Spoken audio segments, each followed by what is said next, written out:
Hi, I'm Sharon. And I'm Désirée. We're two queer women of color living in Atlanta, Georgia. Welcome to our first episode of the Other What podcast. We're excited to share our stories with you and explore race, queerness, and growing up in the South. Check out our show notes and our Instagram page for fun pictures and links to topics that we talk about in the show. And also visit our website at theotherwhat.com. Hope you enjoy this first episode. We had tons of fun making it. This is the Other What podcast. The Other What. The Other What. The Other What. The Other What. Désirée, you go first. You want me to go first? Yes, you go first. Sharon is whispering to me to go first. I think Désirée should go first. Please include this in the recording. All right. Hello, everyone. So, how did we meet, Sharon? I moved back to Atlanta from San Diego and thought maybe I should try to make some new friends. And so I was looking around for apps to join that weren't like super like we have to date, we need to hook up type app, and I found one and put up a post, some pictures of myself. Some friends said I put up some thirst trappy pictures, but I don't think I really did. I was just showing different looks. But I was very clear in what I was looking for. I was, said I only wanted to make friends. I wasn't interested in any intimate relationships. And I met Sharon like maybe after the first couple of days of being on there. And we've been buddies ever since. Yeah, that was fun. Yeah. So I'll tell you the profile you put on there, Désirée, why I messaged you, because I was also new to the app and I was looking for friends too, was that you were super clear. I'm looking for friends. I'm not looking to date. I just got divorced. Yeah. And I was like, I need to meet this lady. One, I don't know a lot of other divorced queer ladies. And I think when I started messaging you, one of the first questions I asked you was like, hey, like what were some of like the old gay bars that you used to go to that aren't around anymore? And we totally bonded over Backstreet, the old MSR. Oh, Girls in the Night, because you did a lot of stuff with that. And then this is all like in the heyday of like 90s, 2000s lesbians in Atlanta. And I've been, you talk to a lot of women in Atlanta now. They did not know that all this stuff was going on back in the 2000s. And it really was the heyday of that. And so it was really fun because we connected on that online. And then immediately we were like, we're going to meet up because we don't know if what's going on. Then I invited you to that Cabbagetown Memorial Day cookout, which was really fun. And then we just bought a 6-pack of beer at Little's and walked down the street drinking beer. I mean, it was a perfect day. It was a perfect day. Yeah. So I think that kind of solidified our friendship. And I loved that there was no expectation. We knew we wanted to be friends. There was nothing else around it. And then we just started talking, and then we started exchanging stories.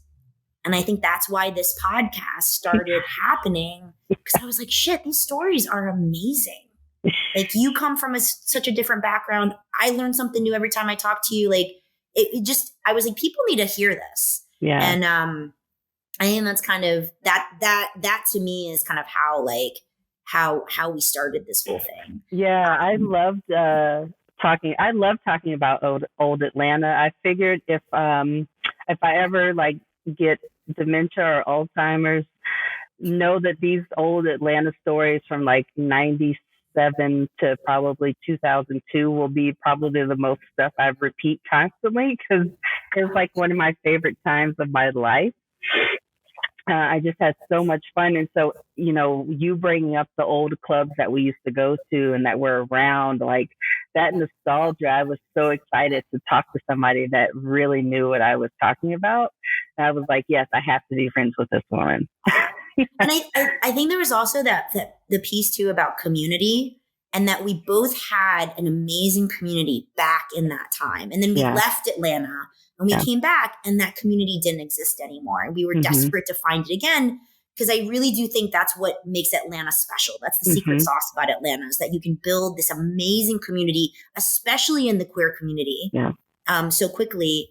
But I think what was really funny is that me and you, we hung out at the same clubs all the time. We probably crossed paths. You probably spilled a drink on me. I have no idea. Probably washing my hands in the bathroom next to you. And we never talked. And our paths never, until this year, we started talking. And I think that is also really interesting, and why we want to talk about race and being queer, and being at this age, because there was not a lot of like enmeshment. Like we didn't like, our groups didn't collide in the right ways back then, but now we are. And I think that there's something really to unpack around that. And I think that's also something that we wanted to explore. Yeah. So who are we, Sharon? Who are you? Like, how do you identify? Ooh. So, my pronouns are she, her, lesbian, Asian. My parents are from Singapore, but grandparents from Southern China, but Southern. I was born up in DC, but Atlanta is my home. My parents still live down here, and I came out here. I went to college here. This was with my community, and I left for 10 years. And I came back to Atlanta, and I never want to go anyplace else. I want to stay here. This is it. I am Southern at heart. That's kind of I guess that's how I identify, like, as like the whole thing. We're going to get into the lesbian labels later, but yeah, that's me. That's me in a nutshell.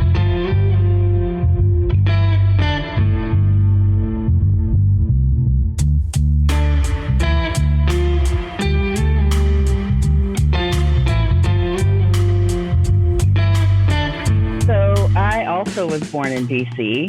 Well, my dad was finishing up dental school, but we moved back to Savannah. And so I was raised in Savannah. But as soon as I graduated from high school, actually, about 2 weeks after I graduated high school, I moved to Atlanta. My parents gave me the option. Do I want to go on a family trip to Hawaii, or do I want to start college in the summer? And at that point, I was so ready to get out of the house. I was like, just send me to Atlanta. Like, I don't care about Hawaii. I will go another time. I just need a break from everybody. So I use pronouns she and her. My friends, some of my friends jokingly call me Zaddy, which I think of one of the pronouns also.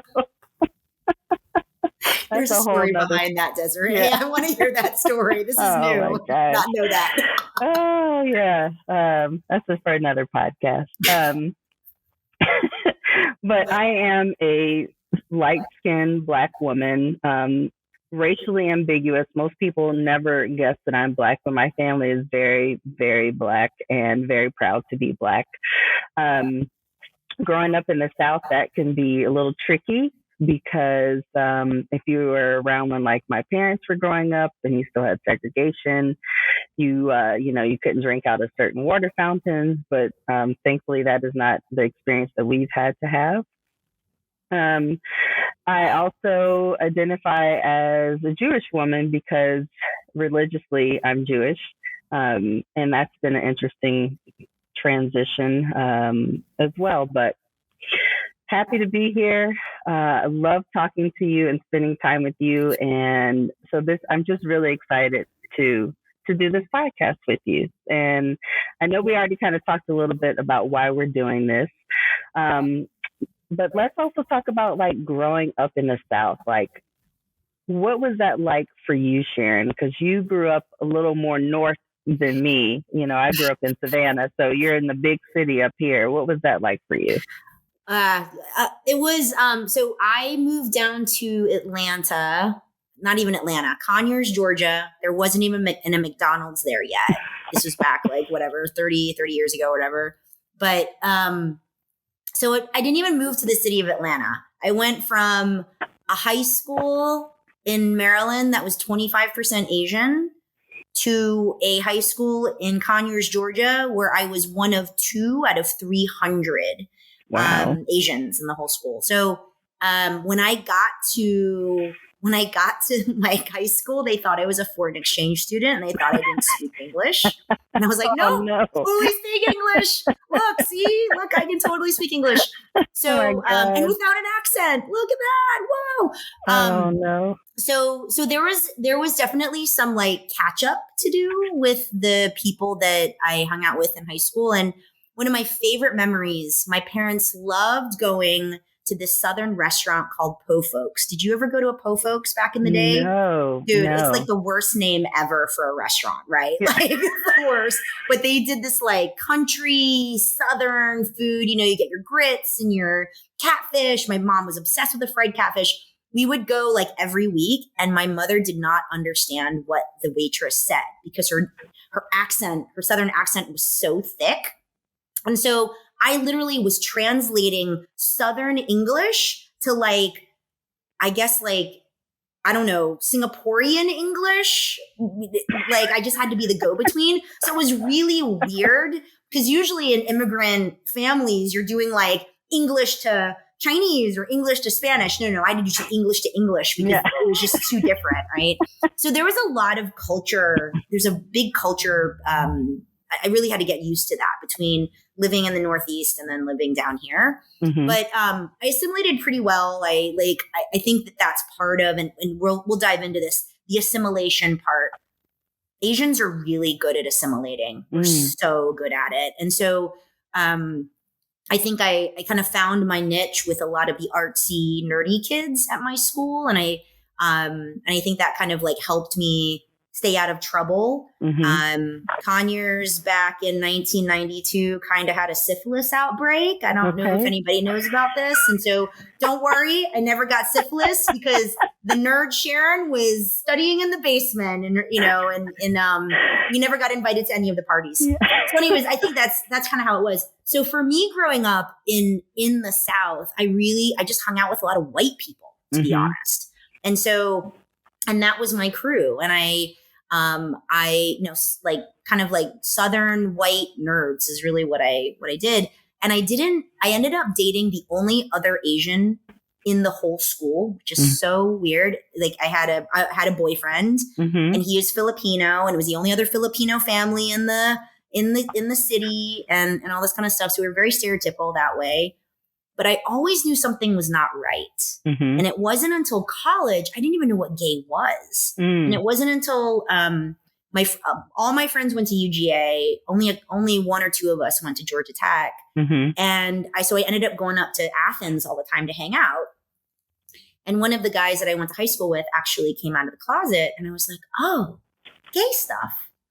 Oh, maybe that's what this is. And so we started exploring things, and Atlanta was a very welcoming place. There was actually a community center right in Midtown Atlanta. Yeah, and they met every week, and they were like, teenagers, like people in college. And then they had a moderator, and you could go there and just talk about being gay and what it meant back in like 2000, whatever. It was a really welcoming space. So for me, it wasn't, I think the hardest one was coming out to my parents, which we'll talk about in another episode. But I think the city itself was so welcoming and so open to, you know, going to gay pride, having these, you know, gay groups, the LGBTQ center. I never felt like it was a struggle, right? From that perspective. I think being Asian has been more of a struggle than it is being gay, which I think is kind of weird. So, and maybe also being a woman, I've had a lot of more issues with that than I have being gay. Because I think it's because what people see. They see the Asian first, they see the woman first, and then the gay is like out there, and they don't even look at it sometimes. Yeah, well, for me, it depends on who I'm around, and for folks to kind of try to guess where I fit in, which is really interesting and also very confusing when. You know, like I said, my family is Black. Most of us are fair skinned, but there are a few who are brown skin and darker skin.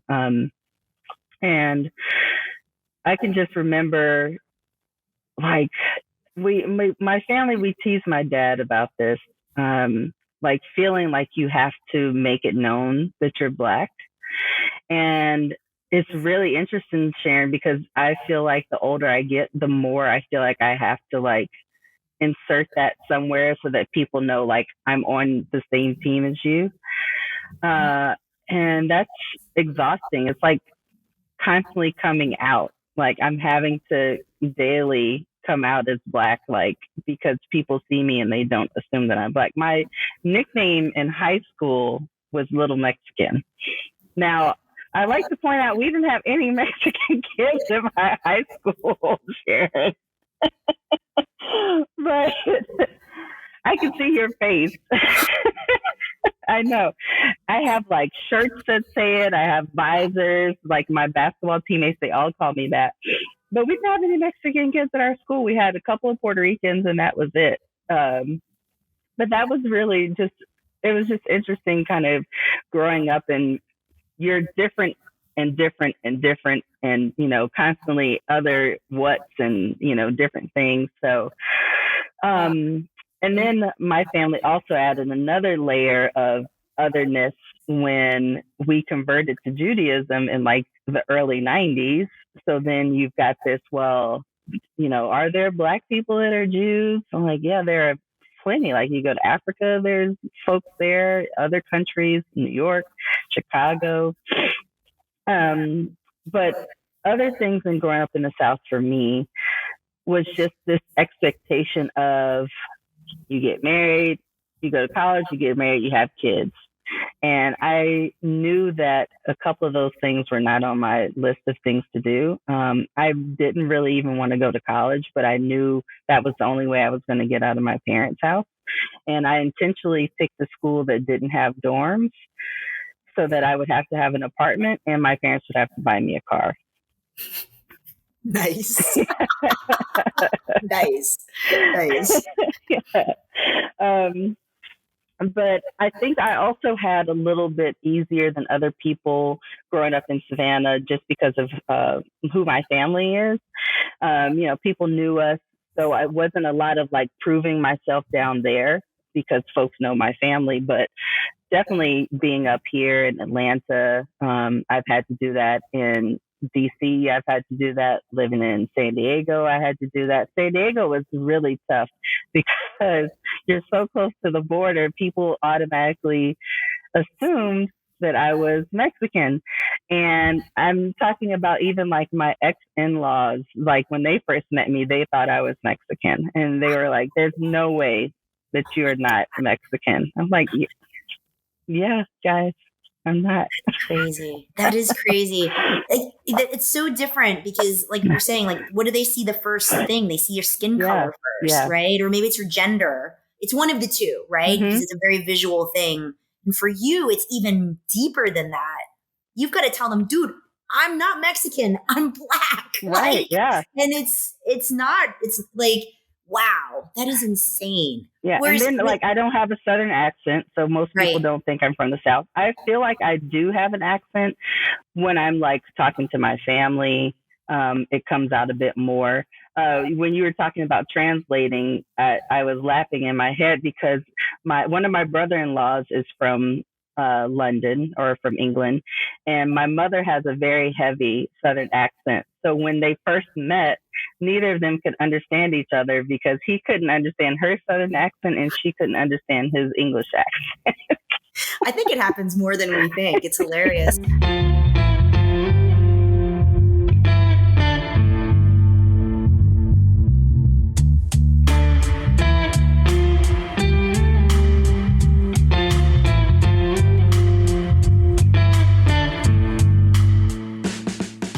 So it's funny because with me, like being Asian, obviously they could tell I was like Chinese or some people are always trying to guess. Are you Korean? Are you Chinese? I was like, who cares? Like, why does that matter to you? Right. But I've had girlfriends where they'll be like, hey, I'm bringing my new girlfriend with me to come visit. Oh, this is actually a family that lived outside of Savannah, actually, funny enough. And, you know, this girlfriend was like, oh, I'm going to bring this new girl home that I'm dating. She's Asian. And the parents were like, what's Asian? And she said, you know, like the like Chinese restaurant that's down the street, she looks like them. And they were like, oh, Or were they still saying Oriental? No, a lot of people still say Oriental. They were still saying Oriental. These are like, you know, like it was crazy. Those were kind of the conversations of like, nobody understood what Asian was back then. And then I would get a lot of like, you know, I'd be in the middle of nowhere and they'd be like whispering, is she Korean? Is she Chinese? Is she Filipino? Is she this? And I was like, guys, you could just ask me. I speak English. Just ask me. It's okay. I can like, hear I'm you. not going to be, I can hear you. And I'm not offended if you want to know what my nationality is. And I think it's so funny that people are still very like concerned to ask, right? And they don't even want to ask me. And they just make assumptions about you.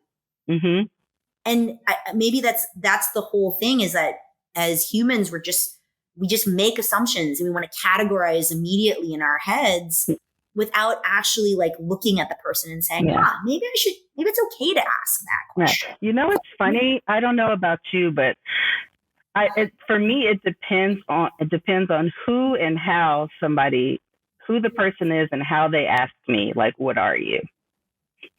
Will determine how I respond to it. Tell me more. What do you mean? Like, what are some of the nuances there? Oh man. I think just because of just life experiences, I'm really like, if a white person asks me like, what are you? That like sometimes really rubs me the wrong way, because it's like, why are you trying to determine how you should treat me? Whereas another person of color asks me, I feel like it's really more of I am really just trying to identify with you. So help me identify with you. And that's my own shit, I'm sure. I'm sure there are very lovely white people out there who are genuinely like, how can I identify with this person? Maybe she is Hispanic. I speak a little Spanish, which happens to me all the time. People try to practice their Spanish on me all the time. And because I speak a little, I forget that I should not respond back to people in Spanish, because that's going to encourage them to continue speaking. But then they get into a level of Spanish that I have no clue what they're talking about. So then I'm like, oh, well, I don't actually speak Spanish. That's funny. So I think that's interesting. Do you think it's the question that they're asking you? Like the question, where are you from? Or what are you? Yes. And I'll say I'm from DC. Well, where are you really from? Like, where are your parents from? I'm like, Savannah? Like, what are you really trying to ask me? Yeah. So Désirée, what's a better way? What's a better way? Like, right. If we have, because, you know, we'll have people listening to this podcast. What's a better way to ask that question that wouldn't trigger? I think it's almost like kind of how you ask people, like, what their pronouns are. Like, how do you identify? It is fine with me, but not the like, what are you? Like, just hearing that makes me. I don't like when people say, well, what are you?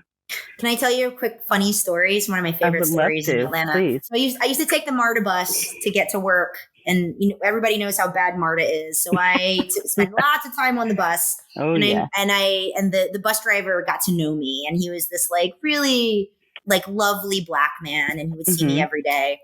And so one day he goes, so where are you from? And I go, oh, I'm from Maryland. And he goes, really? Because you look kind of Chinese.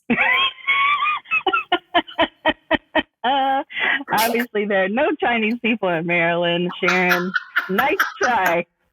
One of my favorite. I just kind of looked at him. He was just this lovely Black man. He just did not understand that Chinese people came from Maryland. Oh, that reminds me of a story, Sharon. When I was 19, I went to DC with some friends for Black Gay Pride weekend, which is over the Memorial Day weekend.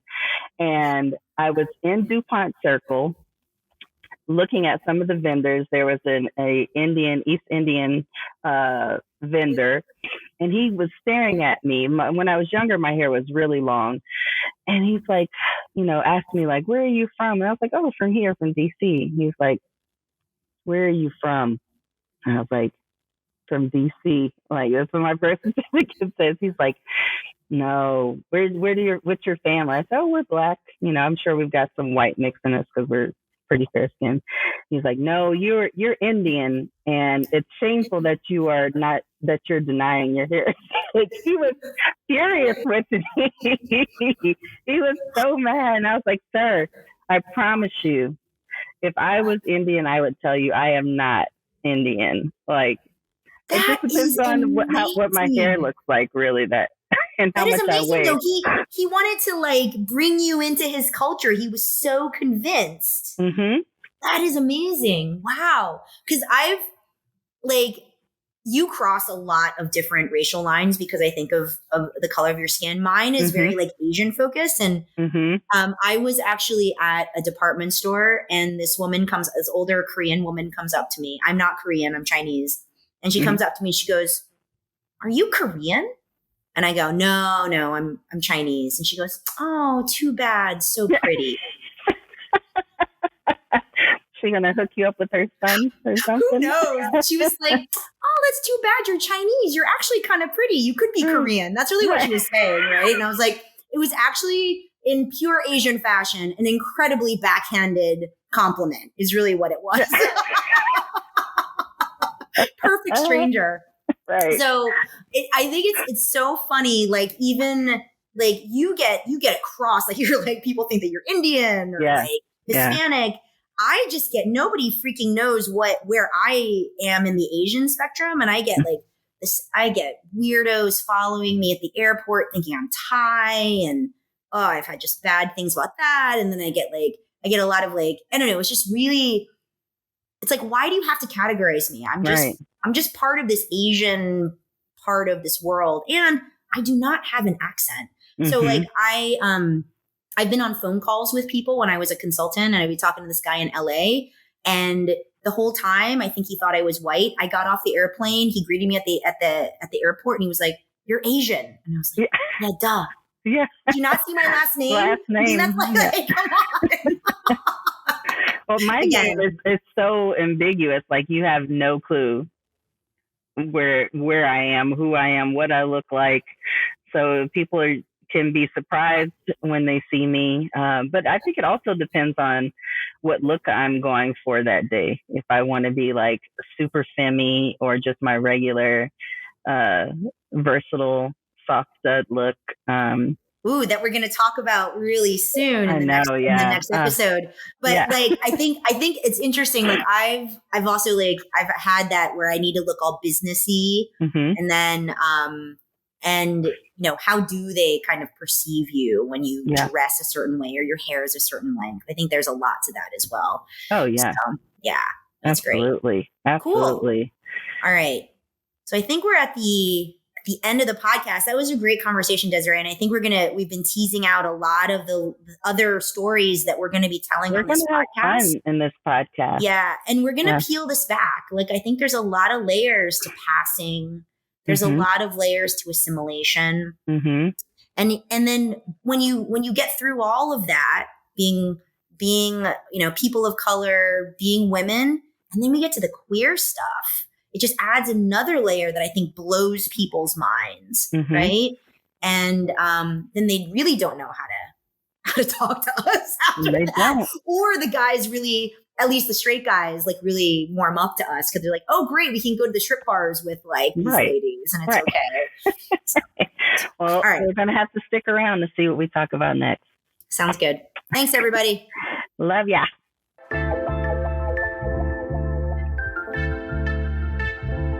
For more The Other What, check out our other episodes. You can find those at theotherwhat.com. Have comments, thoughts, or reactions to something we said? Be sure to subscribe and comment. The Other What is a production of 559 Labs. The Other What is hosted by Sharon Go and Désirée Jamerson. This episode was produced and edited by Andrew Marconi. Music by Alexei Anisimov. It was recorded in Atlanta, Georgia. Thanks for listening and be sure to tune in next time.